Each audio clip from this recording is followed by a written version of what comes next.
नमस्कार दोस्तों, बहुत बहुत स्वागत है आप सभी का आपके अपने प्लेटफॉर्म केडी लाइव टीचिंग पर। मैं राजेश शर्मा आप सभी का बहुत बहुत स्वागत करता हूं।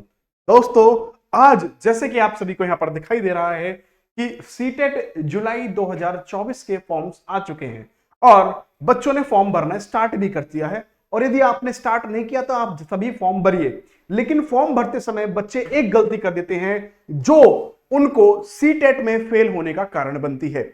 तो दोस्तों, ये फॉर्म भरते समय आप ये गलती बिल्कुल भूल कर भी ना करें, नहीं तो कितना भी पढ़ लीजिएगा सीटेट में आपके पास होने के चांस बहुत कम हो जाएंगे। और मैं तो इतना कह सकता हूं कि लाखों बच्चे इस गलती के कारण फेल हो जाते हैं। मेरे खुद के बहुत सारे ऐसे स्टूडेंट्स रहे हैं जिन्होंने ये गलती करी और वो फेल हो गए। सर, वो गलती क्या है? इस गलती को इसलिए मैं आपको पहले ही बता रहा हूं, फॉर्म भरते टाइम पर यदि फॉर्म भरते टाइम आपने गलती सुधार ली तो चांसेस बहुत बढ़ जाते हैं आपके पास होने के। सर, ये गलती क्या है? बच्चे गलती करते हैं भाषा चुनने में। बच्चे गलती करते हैं भाषा चुनने में, क्योंकि आप सभी को पता हो, यदि आप सीटेट के सिलेबस को देखें, सीटेट का फॉर्म भरेंगे तो फॉर्म भरें, चाहे पेपर 1 का भरें चाहे पेपर 2 का भरें, चाहे दोनों का भरें, ये भाषा वाला कॉलम आता है आपके पास में कि भाषा 1 में क्या भरेंगे और भाषा 2 में क्या भरेंगे। अपने आप में 30 नंबर की ये होती है, 30 नंबर की ये। यदि इसमें जरा से भी गलती होगी तो 60 नंबर आपके गए।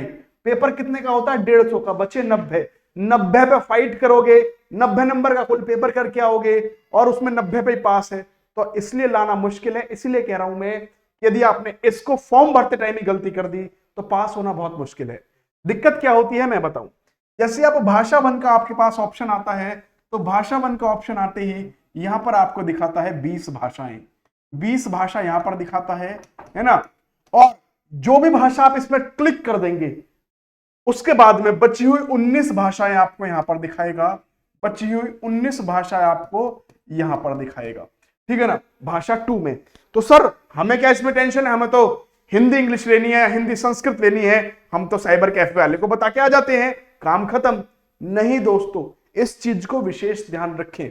एक बार का तो मैं आपको किस्सा बताता हूं। एक स्टूडेंट थी हमारी, उसने दुकान वाले को, साइबर कैफे वाले को बता दिया कि मेरी इसमें कौन सी भाषा भर देना, मेरी इसमें आप भाषा भर देना, हिंदी इंग्लिश या हिंदी संस्कृत, उसको बता के आ गई।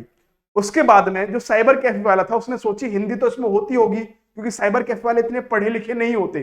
पढ़े लिखे होते तो आज वो पेपर देके नौकरी लग गए होते, उस काम को नहीं कर रहे होते। तो उसने सोचा हिंदी तो होगी होगी, उसने भाषा 1 में इंग्लिश भर दी और भाषा 2 में संस्कृत भर दी। उस बेचारी की हिंदी भरी नहीं गई। उसकी इंग्लिश तो वैसी कमजोर थी, संस्कृत उस पर बिल्कुल नहीं आती थी। उसका फेल होने का एक कारण बना। बहुत सारे बच्चों का क्या होता है कि भाषा 1 में आप साइबर कैफे वाले को बोलते हो कि सर हमें तो, मान लीजिए कोई बच्चा कहता है सर हमें तो हिंदी और इंग्लिश लेनी है ना। तो वो साइबर कैफे वाले से बोल के आए थे कि भैया एक में इंग्लिश भर दियो, एक में हिंदी भर दियो। तो भाषा 1 में तो साइबर कैफे वाले को सबसे पहले इंग्लिश का ऑप्शन मिलता है, तो वो इंग्लिश भर देता है। और भाषा 2 में वो क्या भर देता है? भाषा 2 में वो आपकी हिंदी भर देता है और आपकी मनपसंद की भाषा भर गई। लेकिन दोस्तों, यहां भी एक गड़बड़ी हो गई। देखिए, मैं आपको बताता हूं भाषा 1 और भाषा 2 का क्या खेल है। भाषा 1 का मतलब है, जब भी आप भाषा 1 चुनेंगे तो आप सभी को पता होगा कि भाषा के खेल में क्या आता है। भाषा में जब आप लैंग्वेज का आपका जो ऑप्शन आता है, 30 नंबर की जो भाषा का पेपर आता है, उसमें आपको पता है कि 15 नंबर की तो आपकी आती है पेडागोजी और 15 नंबर की आपकी आती है क्या? 15 नंबर का आता सब्जेक्ट, तो इसमें आते हैं क्या? गद्यांश और पद्यांश। केवल यही आते हैं, इसमें व्याकरण का बहुत बड़ा रोल नहीं होता। तो गद्यांश आपके आते हैं कितने नंबर के? एक मान लो ये 9 नंबर का आ गया, ये कितने नंबर का आ जाएगा? 7 नंबर का।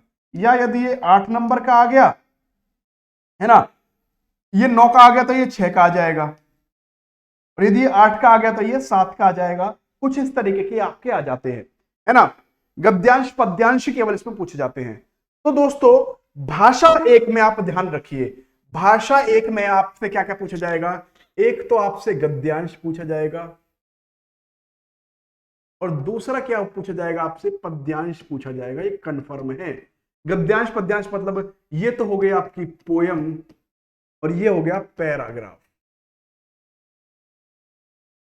दोस्तों, आप कितने भी अच्छे हो, आप कितने भी अच्छे हो, आप अपनी मातृभाषा के अलावा किसी और भाषा की अनसीन पोयम को नहीं सॉल्व कर पाओगे, इस बात की मैं गारंटी ले रहा हूं।